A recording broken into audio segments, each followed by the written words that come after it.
ওসমান হাদির মরদেহ কিন্তু নেওয়া হচ্ছে। আপনারা গাড়ির বহরগুলো দেখতে পাচ্ছেন, এই গাড়ির বহরের মাঝখানেই কিন্তু ওসমান হাদির নিতর দেহ রাখা হয়েছে ফ্রিজিং পরিবহনে। দর্শক আপনারা শেয়ার করে দিবেন, কারণ অনেক মানুষই এই দৃশ্যটা কিন্তু দেখতে চাচ্ছে, আগ্রহী, তাদেরকে দেখার সুযোগ করে দিবেন শেয়ার করে, এবং পাশাপাশি আমাদের পেজটি ফলো করে রাখবেন। আসলে সরাসরি আপনারা বিমানবন্দর থেকে দেখতে পাচ্ছেন ওসমান হাদির নিতর মরদেহ কিন্তু এই মাত্র কিন্তু বিমান থেকে সেই ফ্রিজিং যে অ্যাম্বুলেন্স, সেই অ্যাম্বুলেন্সেই কিন্তু রাখা হয়েছে, এবং সেই গাড়ির বহর পাহারা বা আপনারা ওসমান হাদিকে ভালোবেসে যে দেশের উপরস্থলের মানুষগুলো আছে তারাই কিন্তু বা এনসিপির যেই নেতাকর্মী আছে তারা কিন্তু তাদের সাথে আছে। আপনারা দেখতে পাচ্ছেন গাড়ির বহর কতগুলো গাড়ি, সেই গাড়ির মাঝখানেই কিন্তু সেই হাদি ভাইয়ের কিন্তু মরদেহ যে ফ্রিজিং গাড়ি, সেই ফ্রিজিং গাড়িটাই কিন্তু রাখা হয়েছে।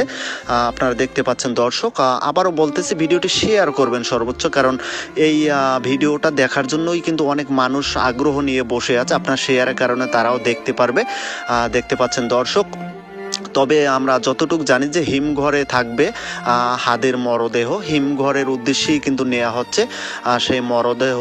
তবে আপনারা দেখতে পাচ্ছেন, তবে পরে ডিসিশন কিন্তু ঘুরতে পারে, সেটা আমাদের জানা নেই। তবে প্রাথমিকভাবে আমরা যতটুকু জানতে পারলাম যে হিমঘরেই তাকে নেওয়া হচ্ছে এই এখন বর্তমানে।